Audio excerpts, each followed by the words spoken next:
Hey, how's it going? In this video, we're going to be talking about how to remove keys from membrane keyboards. So let's get right into it.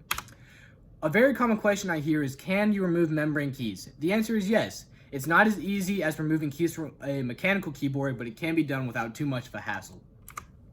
So before you start removing all your keys from your membrane keyboard, it's important to understand how it works. A membrane keyboard is one that doesn't have moving parts, as no physical keys and switches as a mechanical keyboard would. Instead, the mechanical keyboard has a series of pressure plates. When you press the key down, the pressure plate sends a signal to your computer that the key has been pressed, rather than a computer sensing that a mechanical switch has been flipped. This is very similar to how a touchscreen phone or tablet works. Your touchscreen sends a signal to the device that a certain area on your phone was pressed, and on the keyboard, the signal comes from the specific key that's been pressed. So why would you want to remove your membrane keys? Not all membrane keyboards have keys per se. Some are simply nothing more than a pressure pad. So in this case, you do not need to remove the keys. If you have a membrane keyboard that does have keys, there are a few reasons you may wish to remove them. Maybe you want to replace a broken or faded key.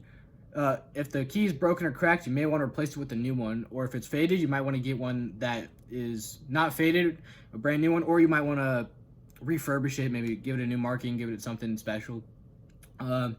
Next, maybe you want to clean the keys. Perhaps they're really dirty, so you've decided to give them a proper clean without damaging your keyboard. Pretty straightforward. Maybe you want to replace the caps. If you are still using the default caps, you may have decided to switch things up a bit. Maybe you want to show your creative side and get some custom keyboard caps that you can choose online or get someone to make for you. There's a really big market, so the chances you'll be able to find something that you like are really high. You can even repaint some boring ones to be whatever you like, so that's another reason. Maybe you want to clean the keyboard itself. One of the biggest reasons people need to remove the keys is to clean the keyboard itself. Dust, dirt, and other particles can make their way under your keys over time. It's pretty unhygienic, first of all. It can also be just unpleasant to look at. If you're a clean freak, you may want to clean your keyboard once every 3 months or so. Though you may be able to reduce the amount of maintenance required if you keep your keyboard protected with a keyboard cover. Another reason you may want to clean your keyboard is because it doesn't work so well anymore. Dust and grime can over time make your key presses less responsive. If you have an expensive membrane keyboard that's been modified to give tactile responses to key presses, it can stop working if you fail to perform the proper maintenance, so you want to clean it. So here are the tools you're going to need. You don't need anything high-tech or expensive. All you need is some patience. You're not going to have any trouble at all, but you're going to have to be a little bit careful as to not damage anything. So all you need is a Phillips head screwdriver, a slotted screwdriver, and 3 bowls. That's it. Now, first thing you want to do is take a photo of your keyboard so that you know where all the keys are when it's time to put your keys back on. It seems like a little bit of a strange task at first, but it can really help you because putting things back on is really tedious. So having a guide to look at is nice. So once you have your photo, time to get to work. So first you want to unplug your keyboard and take it to a large flat surface like a kitchen table or something.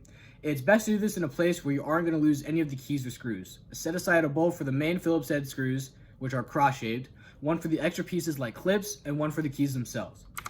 Then you want to remove the screws.